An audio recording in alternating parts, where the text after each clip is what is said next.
arrivons au terme de ce qu'on appelle la description de la physique, du premier type de physique qu'on appelle la physique de première quantification. Pourquoi on parle de physique de première quantification? Parce qu'il y en a une deuxième, évidemment.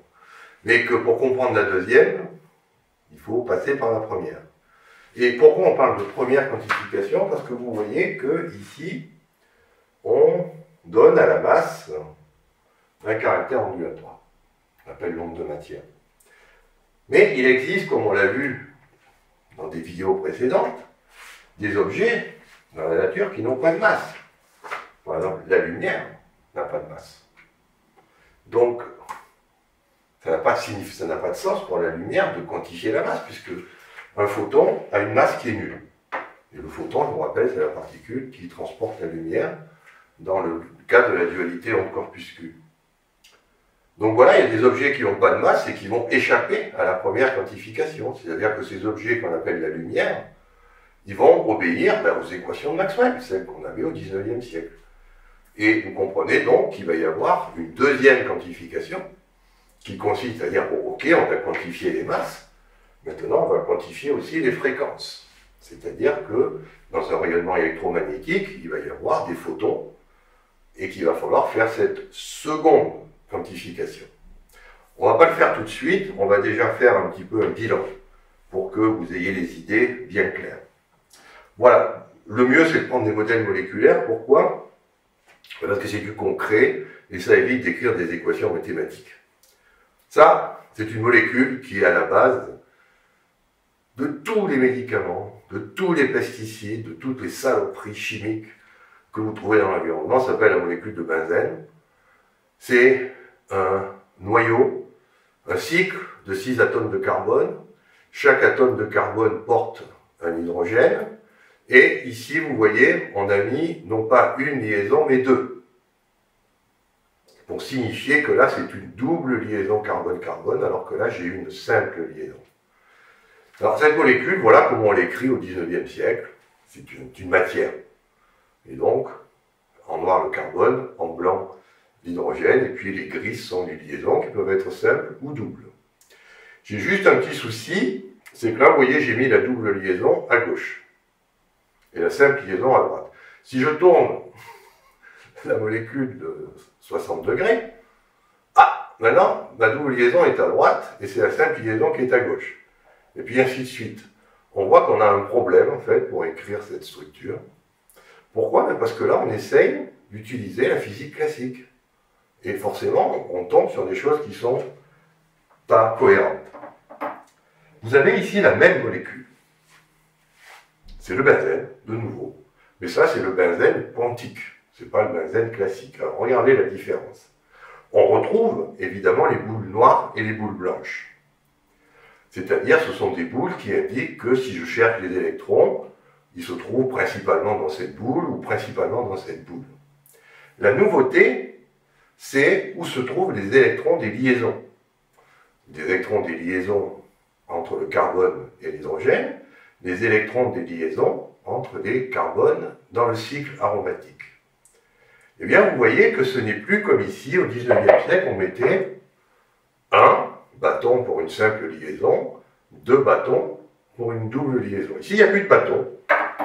Qu'est-ce qu'on a mis? On a mis des ballons de rugby, c'est ça? Ça ressemble à des ballons de rugby, il y en a là, il y en a là. Les liaisons ont gonflé. Pourquoi elles ont gonflé? Tout simplement parce que ce ne sont plus des électrons qui sont là, mais ce sont des probabilités de présence des électrons. C'est-à-dire que si je cherche à les observer, je fais une mesure, ils seront là. Mais ils peuvent être aussi là, là, là, là, ils sont dans un volume, au lieu d'être localisés dans un bâton. Et puis, chaque fois que j'ai un volume, j'ai ce qu'on appelle une liaison simple. Et regardez ce qui se passe, c'est que je n'ai plus de problème. C'est-à-dire que maintenant, quand je tourne la molécule de benzène de 60 degrés, c'est toujours la même molécule. J'ai plus ce que j'observais ici, où là, je la mets comme ça, la double liaison est à gauche, je la tourne, elle passe à droite. C'est un autre objet. J'ai deux objets pour deux formes du benzène. Ici, je n'en ai plus qu'une. Toutes les liaisons sont équivalentes. Et ça, c'est évidemment la physique quantique qui a mis du flou. Là, il y avait avant une simple et une double. La physique quantique dit non, non, non, non, non, c'est ni simple ni double, c'est flou. Et c'est ce qui est représenté, le flou, par ces parties violettes, ici, de ce côté-là. On a le même flou symétrique de l'autre côté. Et vous voyez que j'ai du flou ici, mais j'avais aussi du flou là. C'est-à-dire que je dois mettre aussi mon flou violet ici, et mon flou violet rose ici. Et puis en fait, je dois mettre du flou partout, quoi. Ce qui fait que je me retrouve avec un objet qui est parfaitement symétrique, qui est bien qu'on observe comme ça que je trouve le benzène. Il n'y a pas de double et de simple liaison, il y a ce qu'on appelle des liaisons aromatiques entre les atomes de carbone. Et surtout, on retrouve ces deux, ce qu'on appelle nuages d'électrons, l'un au-dessus du plan des carbones, l'autre en dessous du plan des carbones, qui montrent qu'il y a un courant. Il y a un courant électrique là. C'est-à-dire que les électrons, ils tournent, ils sont là, ils sont là, ils sont là. Ils ne sont jamais au centre, par contre. Ils sont toujours là, ils forment un anneau, et ça donne donc la formule qu'aujourd'hui on voit dans certains livres. Si on veut écrire correctement le benzène, voilà comment on l'écrivait au XIXe siècle.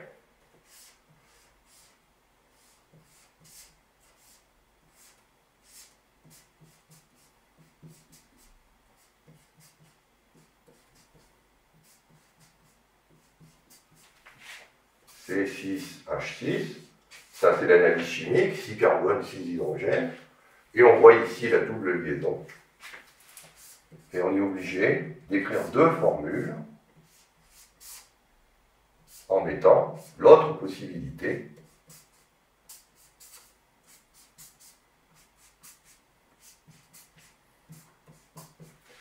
C'est-à-dire que je peux aussi mettre la double liaison ici et là la simple liaison.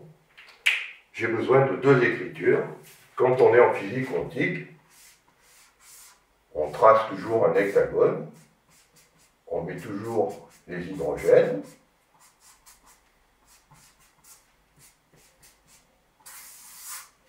mais on met en rond, au centre.